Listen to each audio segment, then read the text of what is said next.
Bismillah, alhamdulillah, amma ba'du. Segala puji kepunyaan Allah. Semoga rahmat serta salam senantiasa dilimpahkan kepada Rasulnya Muhammad, berikut segenap keluarga dan juga para sahabatnya.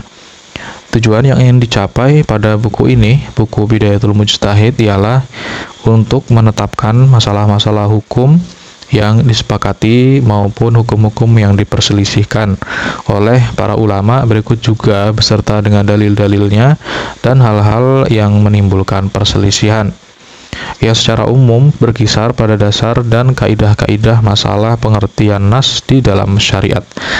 Nah, pengertian inilah yang dapat menghasilkan sebuah kesepakatan di kalangan para ulama fikih, atau bahkan yang menimbulkan perselisihan di antara mereka sejak zaman generasi sahabat sampai zaman maraknya taklid. Sebelumnya, secara singkat, Ibnu Rus mengemukakan cara-cara penerimaan hukum syariat, kemudian jumlah hukum syariat itu sendiri, dan juga jumlah latar belakang yang menimbulkan terjadinya perselisihan. Hukum-hukum syariat ini diterima dari Nabi melalui 3 hal, yakni yang pertama melalui kata-kata atau lafaz, kemudian melalui tindakan, dan melalui ketetapan. Nah, perihal hukum-hukum yang tidak dijelaskan oleh syariat, menurut jumhur ialah dengan menggunakan pendekatan kias atau metode analogi, meskipun pendekatan ini ditolak oleh ulama-ulama dari mazhab Zahiri. Menurut mazhab Zahiri, apa yang tidak dijelaskan oleh syariat maka sama sekali tidak ada hukumnya, alias berstatus quo. Nah, dan hal ini didukung oleh dalil akal. Pasalnya, peristiwa-peristiwa yang terjadi di tengah individu manusia ini tidak akan pernah habis. Sementara ayat dan hadis yang berisi sabda, kemudian tindakan, serta ikrar atau ketetapan itu sifatnya terbatas, sehingga tidak memadai dan memberikan solusi bagi masalah-masalah yang dihadapi. Jadi tidak mungkin menghadapkan sesuatu yang tidak terbatas kepada sesuatu yang terbatas. Nah, adapun jenis-jenis lafaz yang melalui perantaranya hukum-hukum bisa diterima dari syariat ini ada 4. Yang pertama, ataupun yang 3 ini disepakati oleh para ulama, dan ada 1 lagi yang itu diperselisihkan. Nah, yang 3 yang disepakati oleh ulama ialah lafaz umum yang diberlakukan untuk pengertian umum, kemudian lafaz khusus yang diberlakukan untuk pengertian khusus, dan lafaz yang khusus yang diberlakukan untuk pengertian umum. Atau bisa digambarkan dengan istilah lainnya yang lebih konkret, yaitu penegasan atas ketentuan yang lebih rendah menggunakan ketentuan yang lebih tinggi. Penegasan ketentuan yang lebih tinggi dengan ketentuan yang lebih rendah, dan penegasan ketentuan yang setara dengan menggunakan ketentuan yang setara. Nah, untuk contohnya, untuk jenis pertama ini adalah firman Allah di dalam Quran surat Al-Maidah ayat 3, "Hurrimat 'alaikumul maitatu waddamu walahmul khinzir." Diharamkan bagimu untuk memakan bangkai, darah, dan juga daging babi. Nah, kalau kita perhatikan di sini, seluruh kaum muslimin sepakat bahwa kata khinzir ataupun babi di sini itu mencakup semua jenis babi, kecuali binatang lain yang kebetulan memiliki nama yang sama, contohnya seperti babi laut ataupun yang lainnya. Jadi kata babi itu mencakup semua jenis babi, baik itu babinya warnanya merah ataupun warnanya putih, coklat, kemudian apakah cacat atau tidak, itu yang jelas mencakup semua jenis. Kemudian untuk contoh jenis yang kedua, yaitu di dalam Al-Quran, Allah berfirman, "Khudh min amwalihim shadaqatan tutahhiruhum wa tuzakkihim." Ambillah zakat dari sebagian harta mereka. Dengan zakat itu kamu membersihkan dan mensucikan mereka. At-Taubah ayat 103. Seluruh kaum muslimin juga sepakat bahwa zakat ini tidak diwajibkan pada semua jenis harta, hanya beberapa jenis harta tertentu yang memiliki kriteria yang wajib dizakatkan. Dan untuk contoh yang jenis ketiga, itu firman Allah, Fala taqul lahuma uffi wa la tanharhuma wa qul lahuma qawlan karima. Maka sekali-kali janganlah kamu mengatakan atau kepada keduanya orang tua, dan janganlah kamu membentak mereka, dan ucapkanlah kepada mereka perkataan yang mulia. Quran Surat Al-Isra ayat 23. Nah, contoh tersebut termasuk dalam bab penegasan ketentuan yang lebih tinggi dengan menggunakan ketentuan yang lebih rendah. Pasalnya, berdasarkan kias, firman Allah tersebut secara otomatis itu mencakup larangan memukul, kemudian mencaci maki, dan tindakan-tindakan kekerasan yang lainnya. Sebuah perintah secara kontekstual itu bisa menggunakan bentuk kalimat perintah yang secara tegas memang disitu menunjukkan perintah, atau menggunakan kalimat berita yang disitu mengandung sebuah perintah.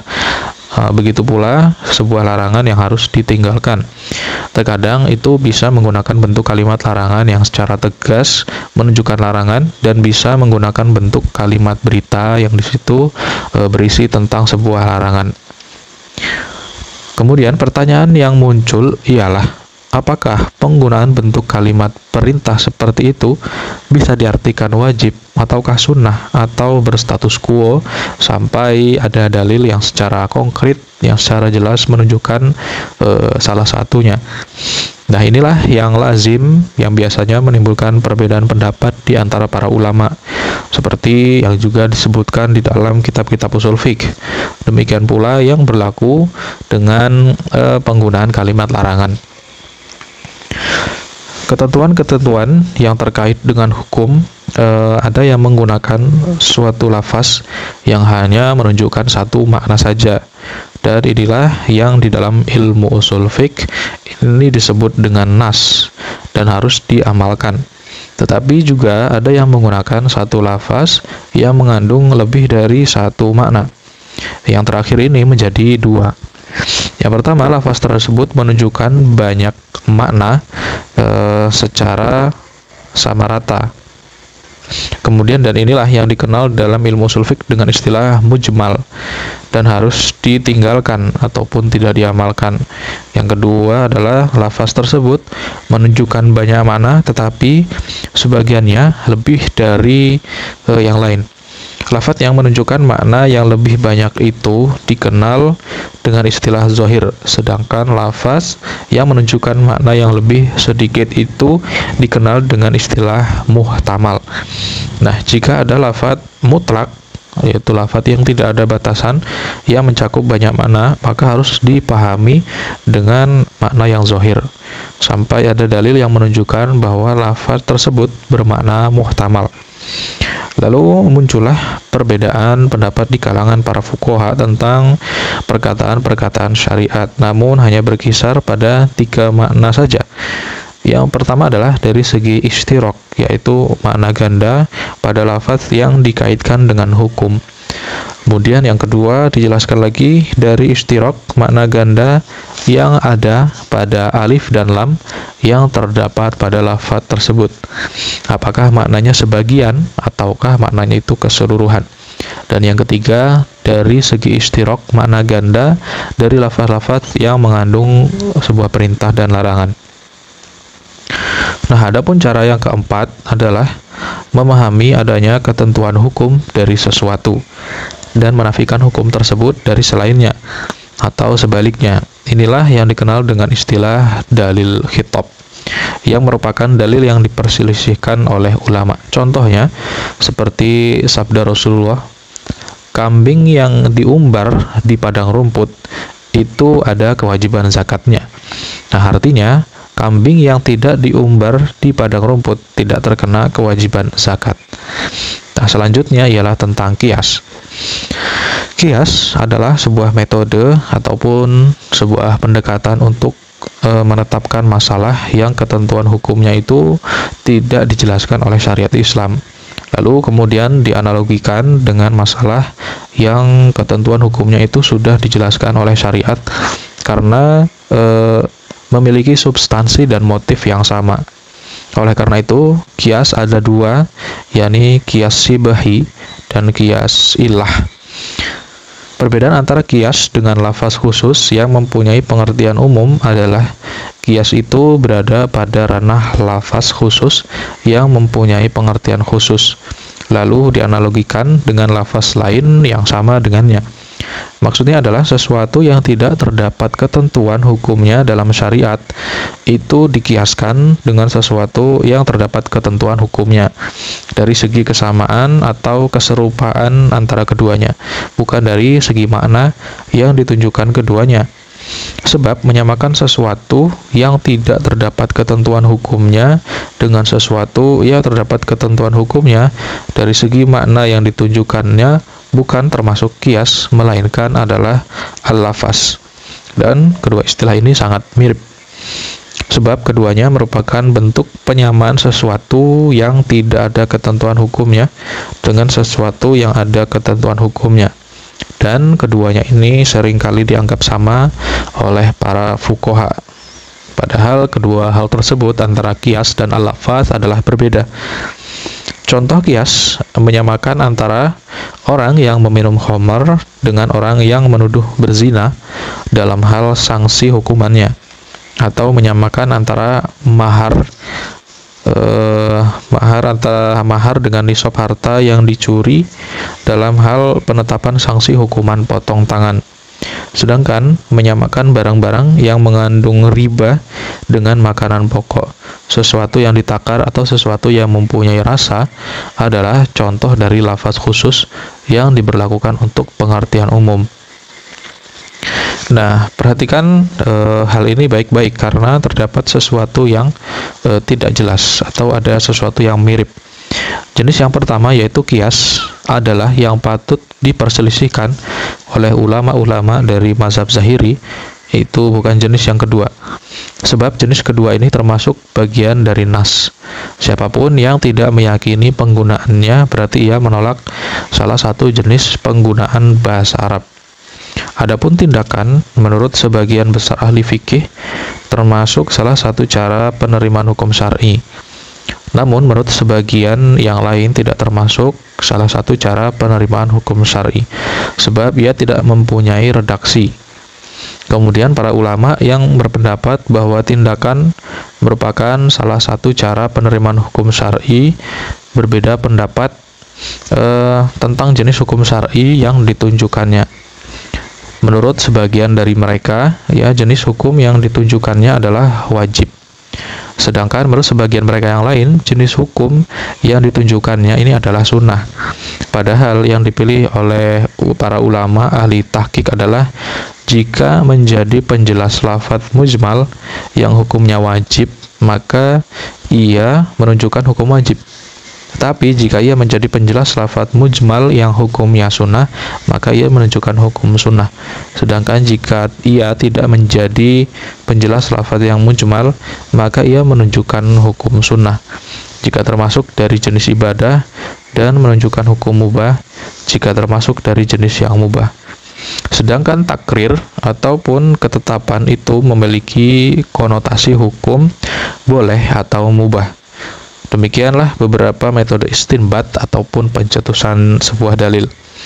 Adapun ijma merupakan dalil yang disandarkan pada salah satu dari keempat cara penerimaan hukum di atas. Namun, jika ijma terletak pada salah satu dari keempat cara tersebut dan ia bukanlah sesuatu yang bersifat qat'i atau pasti, maka hukum yang dihasilkannya ini akan beralih dari yang sifat zonni ke yang bersifat qat'i. Dan ijma bukanlah dalil yang otonom tanpa disandarkan pada salah satu dari keempat metode pendekatan di atas. Sebab kalau demikian, berarti ijma menetapkan adanya hukum baru sepeninggal Nabi karena tidak mengacu pada salah satu dasar hukum syariat. Secara umum, pernyataan hukum yang berlaku terhadap orang-orang mukallaf ini bisa berupa perintah pada sesuatu atau larangan darinya atau memilih salah satu. Jika berupa perintah tegas dan ada ancaman sanksi kalau ditinggalkan, maka hal itu disebut wajib. Kemudian jika sesuatu yang dilakukan dijanjikan balasan pahala tanpa ada ancaman sanksi jika dilanggar, maka hal tersebut disebut dengan sunnah. Begitu pula dengan larangan, jika berupa larangan tegas dan ada ancaman sanksi, kalau sampai dilanggar, maka hal itu disebut haram. Dan jika berupa anjuran untuk meninggalkannya tanpa ada ancaman sanksi, jika dilanggar, maka hal tersebut disebut juga dengan makruh. Jadi hukum-hukum syariat yang bisa disimpulkan dari analisa dan metode tersebut ada 5, yaitu wajib, sunnah, haram, makruh, dan juga mubah. Kemudian yang terakhir, adapun sumber perbedaan pendapat di kalangan para ulama ahli fikih itu ada 6 yang menyebabkan kenapa sih ulama itu berbeda pendapat. Yang pertama adalah kemungkinan kalimat umum yang diberlakukan untuk pengertian khusus, atau kalimat khusus yang diberlakukan untuk pengertian umum, atau kalimat umum yang diberlakukan untuk pengertian umum, atau kalimat khusus yang diberlakukan untuk pengertian khusus, dan kalimat yang memiliki khitab ataupun tidak. Itu yang pertama. Kemudian yang kedua yang membuat perbedaan pendapat itu adalah adanya makna istirok atau makna ganda pada beberapa kalimat. Contoh kalimat tunggal ialah seperti kata al-quru di dalam Al-Quran, yang itu bisa diartikan suci dan juga bisa diartikan haid, atau kalimat perintah yang bisa diartikan punya konotasi wajib atau sunnah, dan kalimat larangan yang bisa diartikan punya konotasi haram atau makruh. Dan contoh kalimat murakab atau bersusun adalah seperti yang terdapat dalam firman Allah, kecuali orang-orang yang bertaubat, di dalam Al-Quran Surah An-Nur ayat 5. Yang dimaksud dalam ayat tersebut itu bisa orang-orang fasik saja, dan bisa orang-orang fasik yang sekaligus orang-orang yang menjadi saksi. Maka dengan demikian, taubat itu dapat menghilangkan kefasikan dan memperbolehkan seseorang menjadi saksi. Kemudian yang ketiga adalah perbedaan i'rab ataupun cara membacanya. Dan yang keempat, kalimat yang diartikan hakiki atau sebenarnya, dan juga bisa diartikan majazi atau kiasan. Karena mungkin ada kalimat yang dibuang ataupun yang ditambahkan, atau ada kalimat yang didahulukan ataupun yang diakhirkan. Dan yang kelima yang menyebabkan perbedaan pendapat adalah kalimat yang kadang ini berlaku mutlak atau lepas, dan kadang berlaku muqayyad atau terbatas. Contohnya adalah seperti kata rokobah atau budak, yang kadang ini disebutkan secara mutlak tanpa dibatasi, dan kadang juga ini disebutkan secara muqayyad ataupun dibatasi dengan kata iman, rokobah mukminah. Dan yang keenam, kontradiksi antara dua sumber yang terkait dengan hukum syariat, yakni kontradiksi antara sesama tindakan Nabi atau sesama pengakuan atau sesama kias, atau kontradiksi perlawanan yang terdiri dari ketiganya, yaitu kontradiksi pernyataan Nabi dengan tindakannya, kemudian kontradiksi pengakuan beliau dengan kias, atau kontradiksi tindakan Nabi dengan pengakuannya dan dengan kias, atau kontradiksi pengakuan Nabi dengan kias. Nah, setelah mengemukakan semua itu secara global dengan mohon pertolongan kepada Allah, Imam Ibn Rushd akan melakukan apa yang menjadi tujuannya, dan dia akan memulai dengan membahas tentang yang pertama adalah kitab bersuci, akan dibahas selanjutnya. Wallahu a'lam bishawab.